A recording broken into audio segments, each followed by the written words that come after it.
शब्द में सब लोगों ने, पूरे गांव ने सपोर्ट किया और प्रयास रहे। बीच बीच में थोड़ी सी स्थितियां आई, जैसे एक बार 32-35 बच्चे से फिर हमारे बच्चे नीचे हो गए, 24 हो गए, फिर एक बार 18 या 16 बच्चे आ गए। लेकिन उसके बाद फिर दोबारा से हमने कंटिन्यूटी की, इधर अमरदा और इनकी वाली कमेटी से, मतलब यहाँ की उत्तरोत्तर आगे बढ़ता है, वैसे वैसे गुरु की आभा और ज्यादा चमक उठती है।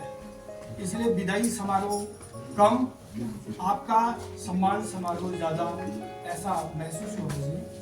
और आप अपने जीवन में जो दूसरा पक्ष है, जीवन का फेज बोलते हैं इसमें, उस फेज में, उस जीवन के काल में आप उत्तरोत्तर आगे बढ़ें और आपका परिवार फले फूले। और मेरा आपको साथ है तो सब अपनी तरफ से चाहता हूँ। पाँव में हो थकन आगे से नयन, पाँव में हो थकन अश्रु भीगे नयन, राह सूनी नगर गुनगुनाते चलो। कहने संभव कि हर पंथ सीधा चले, कहने संभव कि मंजिल सभी को मिले। वाटिका बीच कलियां लगे अनगिनत, कहने संभव कि हर फूल बनकर खिले। बीच उनका स्वास्थ्य खराब हुआ तो मिलना कम हुआ, लेकिन जो भी आपने इस विद्यालय के लिए किया ये हमारे लिए प्रेरणा का काम कर रही है। और इसी की बदौलत श्री आलम जी और श्री जगदीश नेवलिया जी, यानी मेरे एनपीआरसी में, इस समय मैं एनपीआरसी प्रभारी हूँ, मुझे कार्यकाल अभी 1 साल हो जाएगा। तो मैं खंड साहब के साथ पिछले बार यहाँ पे आया था, तो खंड साहब ने बहुत तारीफ की यहाँ के बच्चों की, यहाँ के शिक्षकों की, जबकि दोनों शिक्षक यहाँ पे नहीं थे, उस समय छुट्टी में गए थे। यहाँ व्यवस्था पे टीचर को हमने काकर पानी से यहाँ पे रखा था, लेकिन इन दोनों की अनुपस्थिति में भी जो बच्चों के द्वारा बच्चों को इन्होंने शिक्षा दी है, जो भी खंड साहब ने यहाँ पे पूछा, बच्चों ने बहुत अच्छी तरह से बिना बेहिचक होके उसका जवाब दिया। तो जब हम यहाँ से गए तो खंड साहब ने यही कहा कि वास्तव में ये बच्चे जो है प्राइवेट स्कूलों से कई गुना अधिक है, यानी इनकी शिक्षा जो दी गई है वो हमने भी सीखा और विद्यालय में क्या क्या होता है करके भी सिखाया, और गांव में क्या क्या होता है करके भी सिखाया, महिला अध्यक्ष का क्या काम है करके भी सिखाया, एसबीसी अध्यक्ष का क्या काम है करके भी सिखाया, प्रधान का क्या काम होता है करके भी सिखाया। कई चीज़ें उन्होंने हमको सिखाया, हमने सीखे, उनसे सीखे। तब से हमने जब से उनके साथ हम इस विद्यालय में जुड़े, उनको बहुत बहुत धन्यवाद देती हूँ मैं, बहुत बहुत शुभकामनाएं देती हूँ मैं। जो हम लोगों को, हमारे परिवार को, अपने परिवार हमको अपने परिवार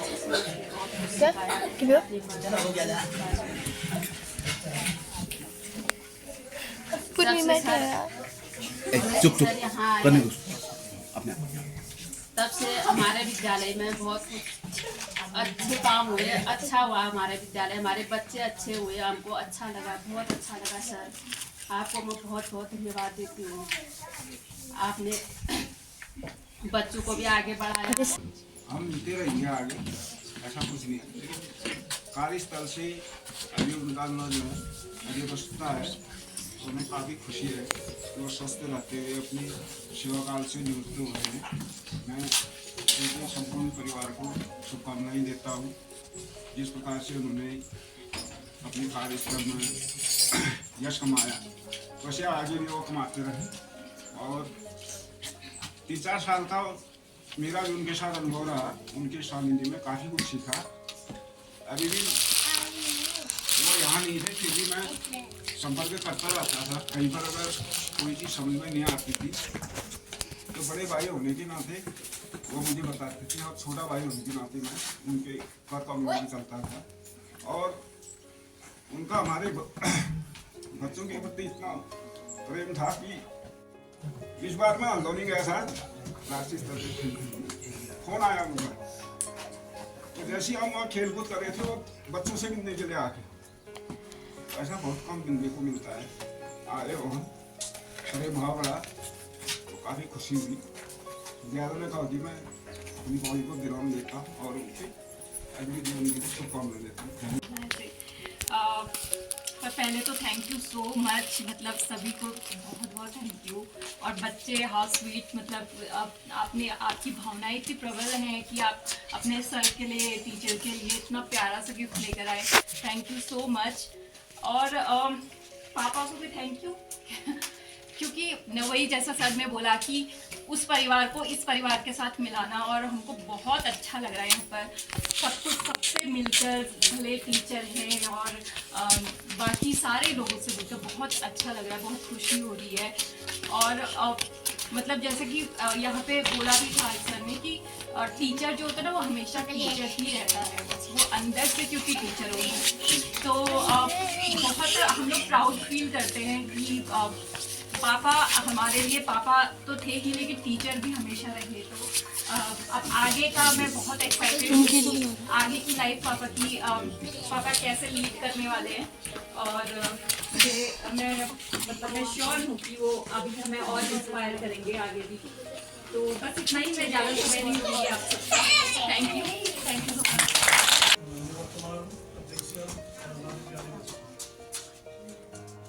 यात्रा बहुत लंबी है, हांगकांग से दूरी थी।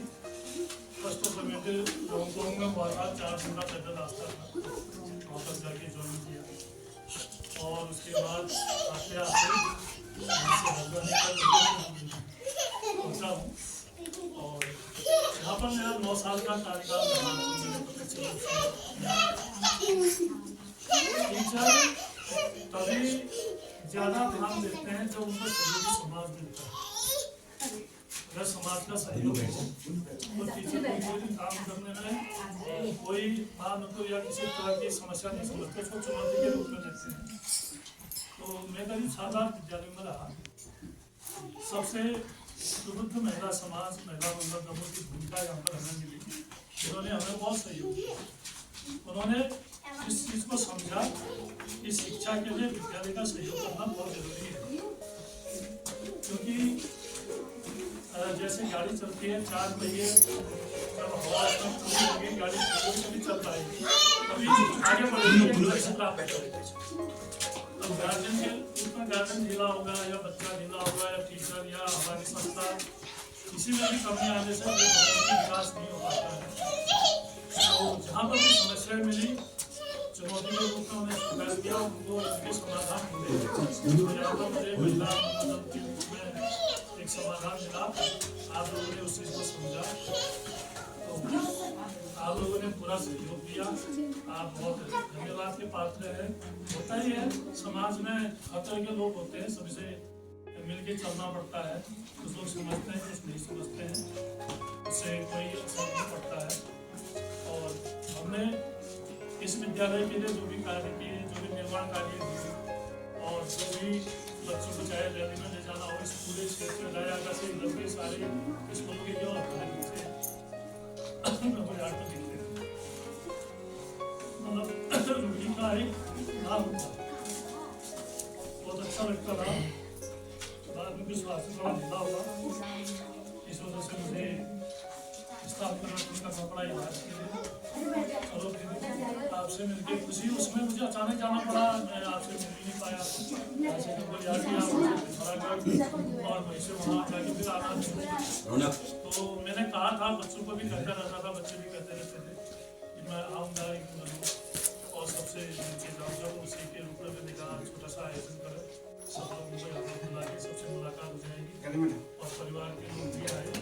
तो आप लोगों ने जो भी मुझे गिफ्ट दिए, बहुत अच्छे गिफ्ट दिए हैं। आपकी शुभकामनाएं शुभभाग्य हैं और आपका आशीर्वाद रहे। इसी साथ में अपनी वाणी को ध्यान देता हूँ और बच्चों को हमेशा आपको लगा के पढ़ाई करना।